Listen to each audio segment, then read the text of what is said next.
Assalamualaikum warahmatullahi wabarakatuh. Perkenalkan, nama saya Sakral Mahara dari kelas IKP 1C.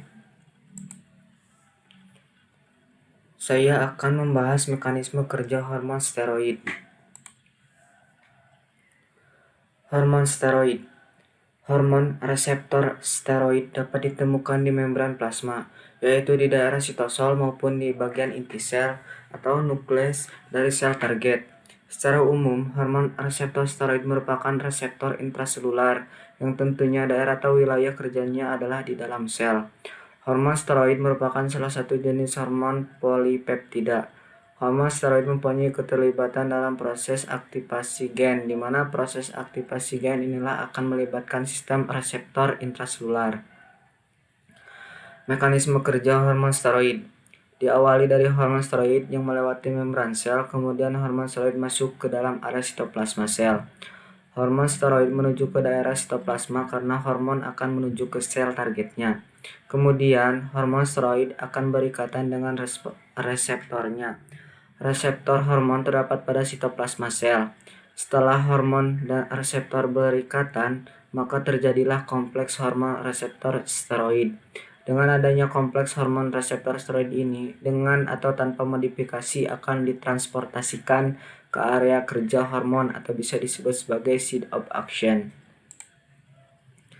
Site of action terdapat di dalam inti sel, yaitu tepatnya pada kromatin inti. Kemudian, site of action akan berikatan dengan suatu bagian spesifik dari kromatin inti sel. Ikatan antara site of action dengan bagian tersebut akan menstimulasi atau merangsang proses transkripsi RNA atau messenger ribonucleic acid yang baru. Proses stimulasi ini melalui sebuah mekanisme baru yang belum bisa diketahui.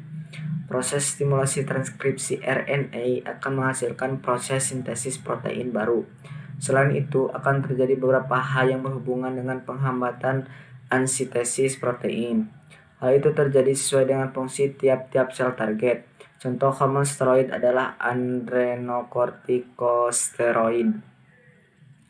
Hormon steroid menimbulkan efeknya melalui mekanisme dasar yang menyatakan induksi sintesis protein yang baru pada sel targetnya. Protein yang diinduksi ini merupakan hormon itu sendiri atau molekul lain yang penting untuk fungsi sel. Misalnya seperti enzim, protein yang baru disintesis. Itulah yang bertanggung jawab sepenuhnya pada aktivitas hormon steroid. Dari proses sebelumnya akan menghasilkan kompleks hormon reseptor, akan menghasilkan suatu perubahan. Kompleks hormon reseptor akan secara berurutan dipindahkan ke nukleus dan akan berikatan dengan DNA. Terdapat 3 domain struktural penting pada setiap reseptor hormon steroid. Hal itu juga berhubungan dan fungsi molekul. Di antaranya adalah pengikatan hormon steroid, pengikatan DNA, dan promosi transkripsi gen. Oleh karena itu, tidak mengejutkan apabila semua reseptor hormon steroid memiliki kesamaan struktur yang nyata pada level cetakan DNA atau kopi DNA. Hormon steroid diangkut dalam aliran darah secara terikat dengan protein spesifik. Pengikatan tersebut spesifik, layaknya enzim dengan substrat steroid, dapat diekskresikan melalui urin dan empedu. Sebelum dieliminasi, steroid yang aktif akan dikonjugasikan sebagai sulfat.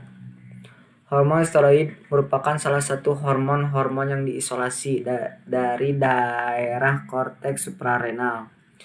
Lebih dari 40 jenis steroid telah diisolasi dari korteks suprarenal. Namun, dari 40 jenis steroid, hanya beberapa dari steroid ini yang dapat dideteksi dalam darah, yaitu tepatnya di pembuluh darah vena yang jalurnya meninggalkan kelenjar suprarenal. Hormon steroid terbagi menjadi 3 kelompok utama, yaitu yang pertama mineralokortikoid. Dari hormon steroid, kelompok mineralokortikoid, hormon steroid yang paling penting adalah hormon aldosteron. Hormon aldosteron merupakan hormon yang bekerja di daerah ginjal, tepatnya pada tubula distal pada nefron ginjal. Hormon aldosteron dihasilkan pada kelenjar adrenal. Fungsi hormon aldosteron dalam tubuh adalah untuk membantu mengatur keseimbangan garam dan air, yakni dengan cara menahan garam dan air serta dengan membuang kalium. Yang kedua, glukokortikoid. Yang termasuk dalam hormon glukokortikoid adalah kortisol atau hidrokortisol. Sedikitnya 85% aktivitas glukokortikoid yang berasal dari sekresi adrenokortikal merupakan hasil dari sekresi kortisol yang dikenal juga sebagai hidrokortisol. Namun, sejumlah kecil aktivitas glukokortikoid yang cukup penting diatur oleh kortikosteron. Yang terakhir, hormon seks. Hormon seks yang termasuk dari kalangan hormon steroid antara lain hormon androgen dan hormon estrogen. Kedua hormon ini tidak terlalu penting apabila dalam keadaan normal. Hal itu terjadi karena letak utama dari kedua hormon tersebut adalah di penis untuk hormon androgen, serta di ovarium untuk hormon estrogen. Sekian pembahasan dari saya. Mohon maaf bila ada kata yang salah. Assalamualaikum warahmatullahi wabarakatuh.